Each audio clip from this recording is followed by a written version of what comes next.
Hello, my name is Robin, and today I'll be speaking to you about my value proposition as a leader for sustainability.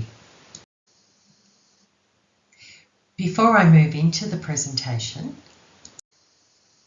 I'd like to do an acknowledgement of country and take a moment to acknowledge the Gunditjmara people, the traditional owners and custodians of the land on which I work and live here in Dunkeld. Their deep connection to country reminds us of the importance of stewardship, respect and leadership across generations. I pay my respect to their elders, past, present and emerging, and extend that respect to all Aboriginal and Torres Strait Islander people. The purpose of this presentation is to explore my leadership identity and what I stand for in terms of sustainable development, and the value proposition that I bring as a sustainability leader. I've reviewed the contents of modules 1 to 3 and the various frameworks introduced to us for consideration, how they relate to me and how they explain and shape my value proposition as a leader. The 5 stages of leadership theory help to break down how leadership approaches have changed over time periods and how the new leadership approach has emerged. Also, the alignment between new leader model capabilities against inner developmental goals. Looking at my identity and values through the framework of values-based leadership was particularly insightful, and there were so many different things that resonated with me. I questioned my approach to sustainability issues and realised that I'd barely scratched the surface on the breadth and depth of knowledge and issues and how completely interrelated many of them are. The content I explored gave me a new and at times confronting perspective on how complex the topics of sustainability really are. A few examples of light bulb moments for me came by way of the TEDx video from Gaia Harrington, who spoke to, will the end of the economic growth come by design or disaster? And of course, Kimberly Crenshaw's The Urgency of Intersectionality. Both of these provoked thoughts on a far deeper level and in very confronting ways. Gaia's clear and compelling articulation of what is enough and the systemic approach to the economy and our obsession with growth and at all costs, and how this is at loggerheads with our survival on a planet with limited resources. Kimberly's clear and unambiguous discussion around how important the use of frames are, how they help us recognise where intersectionality can compound issues of social injustice and poverty, and how intersectionality leads to social issues such as intergenerational poverty. Standpoint theory and intersectionality stood out for me as theories that I had never heard articulated, but resonated with me on a deep level. It helped to explain and highlight how multiple intersecting identities shape people's experiences and how they compound to create levels and degrees of marginalisation in a community. And finally, the issue of complexity and VUCA and how the Cynefin framework and systems offer a practical way to identify and deal with constraints and systems we work within. Later, I will talk to the causal loop diagram that identifies some of the boundaries that I work within, the systems that interrelate to one another, and how the issues I most align with are indeed a complex and multifaceted adaptive system. So who am I as a leader? Well, when I think about who I am as a leader, I think back to times I've felt most challenged and when I've had to dig deep to understand who and what I stand for. I deal with staff of varying experience, some with social challenges, and a community of ratepayers who range from enjoying vast social privilege to those who are suffering social disadvantage, marginalisation and financial inequity. I believe I'm a community-focused leader who works at the intersection of governance, financial management and social equality. My professional expertise lies in rates and revenue coordination, but my leadership extends beyond numbers to people. I aim to ensure the decisions I make about revenue and resources translates to fair access to essential services for rural residents, and I do this by enacting policy change wherever possible that promotes social inclusion, fairness and equity with financial consideration, and an empathetic approach to my leadership and practices. I bring empathy, financial insight, and a systems thinking approach to tackling complex challenges in our community. I'm learning to adjust my own lens to exclude bias and understand why intersectionality plays such a huge role in marginalisation and intergenerational poverty in regional communities, and why it plays such a massive role in social exclusion at many levels. So what do I stand for as a leader for sustainability? Sustainable, inclusive growth that balances financial responsibility with social well-being is probably at the heart of what I stand for as a leader. Also, that sustainability is not just about the environment, but about social sustainability.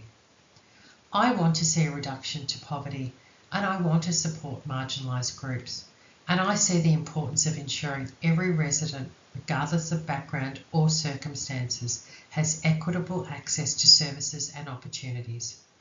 I believe rural communities can thrive when we embed social justice, financial sustainability and resilience into local government decision making. For this reason, I look at opportunities where I can impact policy change to help drive outcomes that support community well-being and social inclusion.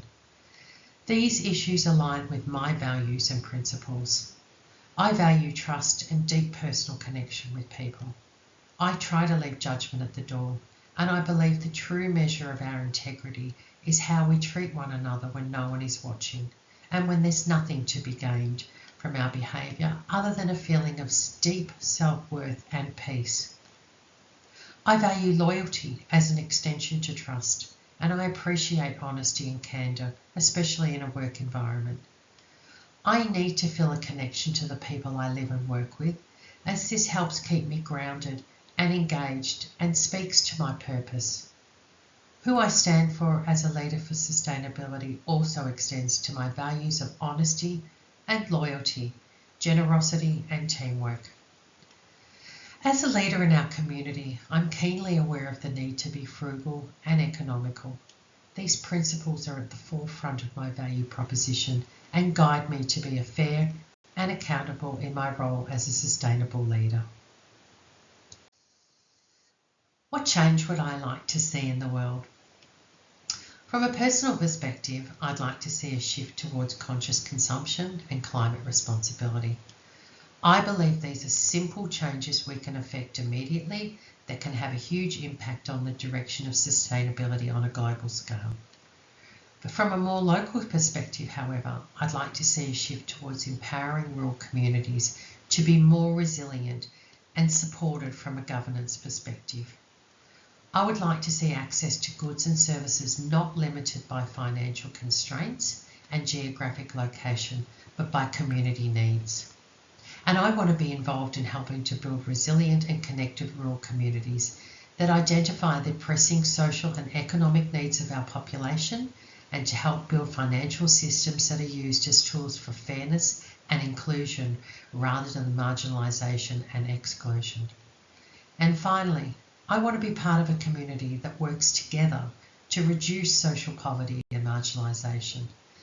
The video Panda really struck a chord with me about how communities are interlinked ecosystems, and the health of the entire community is dependent on how all parts of the system are treated. The leadership system I've identified and the areas of change I want to address lie within the local community of the Southern Grampian Shire. This extends to the residents that reside within the local community and outlying townships. The specific issues I want to address are social and economic decline and a reduction to social well-being that is compounding other community issues.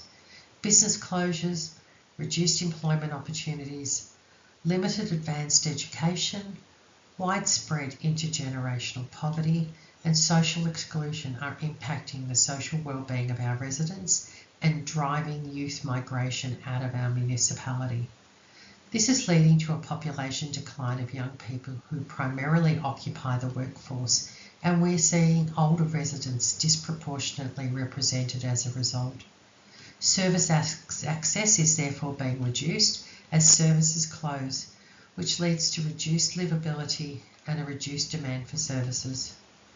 There is no one overarching theme in this diagram, as each of the feedback loops feeds into the others, identifying a theme of complexity that will require a systems thinking leadership approach to the sustainability of the community and our residents. I put together a causal loop diagram, as you can see, that identifies some of the elements in this ecosystem, with the main elements relating to social wellbeing, economic decline, service access and youth migration. They're complex feedback loops, and I'm sure I've left out many areas that are equally important in my haste to address and speak to this slide in the limited time frame of this presentation. My value proposition as a leader for sustainability. As a leader, I bring financial expertise and a deep commitment to equity, working to ensure that sustainability in rural communities extends beyond environmental goals to include social justice and fair access to services. I stand for building resilient, inclusive communities where council resources are used innovatively and to reduce social disadvantage and strengthen wellbeing. I want to create a future where rural people are not defined by scarcity, but empowered by fairness, opportunity and sustainability. Therefore, in closing, my journey as a leader for sustainability is rooted in empathy, fairness and financial responsibility. I stand for sustainable and inclusive growth that ensures every member of our community, regardless of background, has equitable access to essential services and opportunities. For me, sustainability is not only about protecting the environment, but also about building social and economic resilience in rural communities. The changes I want to see are a shift towards conscious consumption and climate responsibility, alongside stronger and more connected regional communities that are supported through fair governance and by policy. By applying systems thinking, I can help identify leverage points within our community to tackle intergenerational poverty, strengthen wellbeing and reduce social exclusion. Ultimately, my value proposition as a leader is to use my expertise, integrity and empathy to empower our rural community to thrive and build a future that is not only financially sustainable, but also socially just and environmentally responsible. Thank you.